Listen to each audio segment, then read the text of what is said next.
one lived in the little blue house at the end of Wisteria Lane. Not anymore. The paint had begun to peel, and ivy curled around the wooden beams as if nature itself was trying to embrace what was left behind. Yet, despite the years of silence, the house never seemed abandoned. The windows, though dusty, remained open, as if listening. The old porch swing still swayed ever so slightly, though the wind hardly touched it. And every evening, as the sky burned in hues of gold and crimson, the porch light flickered on, though no one was there to turn it. Elliot had always been drawn to the house.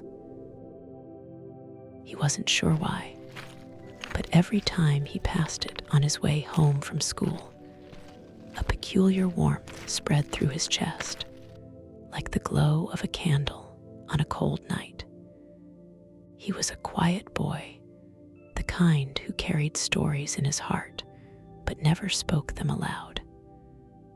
And yet, something about the little blue house whispered to him.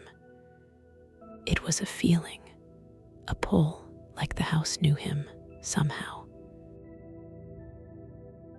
One evening, curiosity got the best of him. The sun was sinking low, casting long shadows across the street, when Elliot finally pushed open the creaky gate.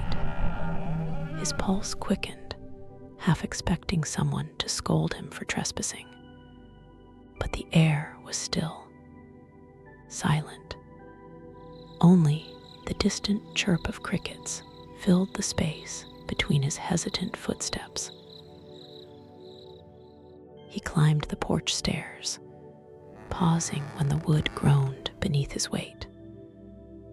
The door, a once bright shade of robin's egg blue, stood slightly ajar. He reached out a trembling hand and pushed it open. The scent of cinnamon and old books filled his lungs. Inside, the house felt untouched by time. Dust clung to the furniture, but nothing was in disarray. The lace curtains still swayed gently, as if caught in a slow dance with an unseen breeze.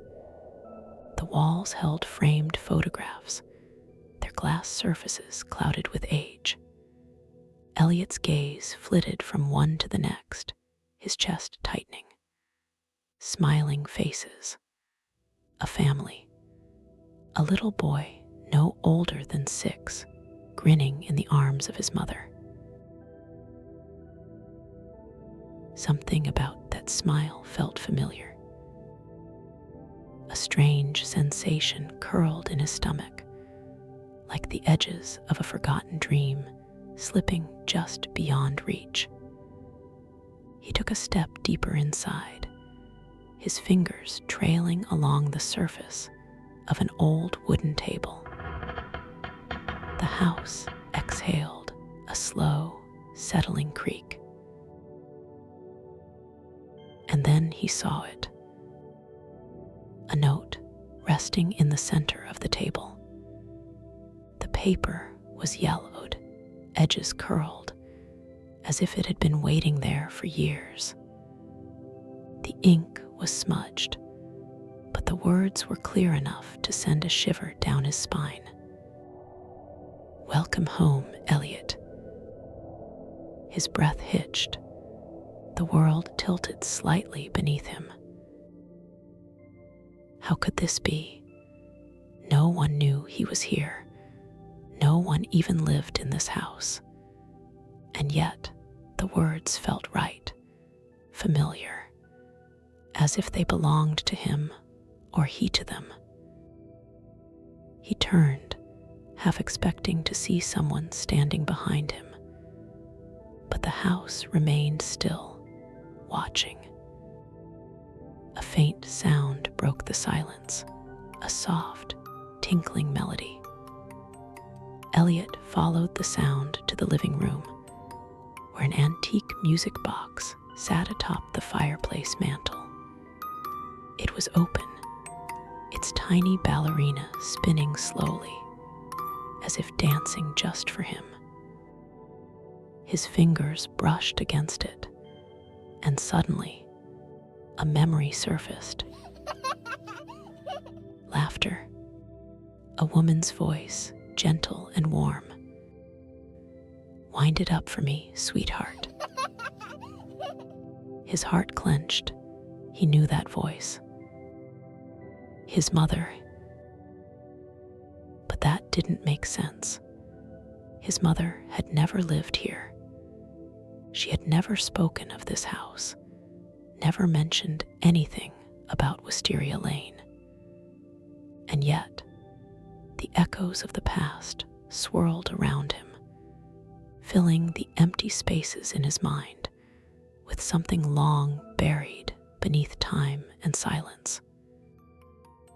He staggered back, breath unsteady, as more fragments of memory washed over him, running through these very halls, chasing the scent of warm apple pie, curling up on the couch as a storm raged outside, feeling the steady thump-thump of a heartbeat as he drifted to sleep in loving arms. This had been his home, a home he had forgotten. A lump rose in his throat. How? Why? He tried to piece it together, but the memories slipped through his fingers like sand. A sudden gust of wind rushed through the house, rattling the windows. The music box stopped. The warmth he had felt before flickered, replaced by something else, something aching. Elliot's gaze fell on a picture frame near the fireplace. He wiped away the dust with the sleeve of his sweater, revealing an old newspaper clipping tucked inside. Tragic fire claims lives of local family. Only child presumed dead. The article was faded, the words difficult to read, but the names stood out clear as day. His name. His mother's name. The breath left his lungs. His knees nearly buckled. He stumbled back, clutching the table for support. The realization settled over him, cold and undeniable. He was never meant to leave this house. And yet somehow he had. Somehow he had forgotten. But the house had never forgotten him. It had been waiting all this time.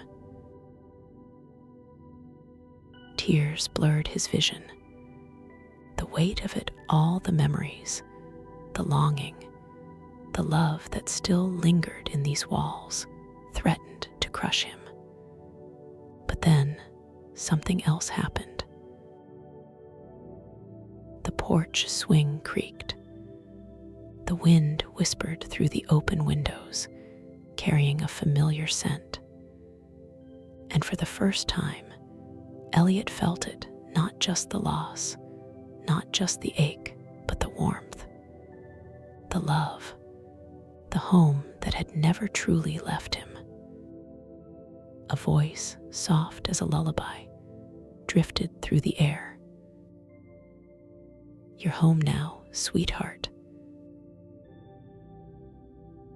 And as Elliot closed his eyes, he let the house embrace him once more, just as it always had.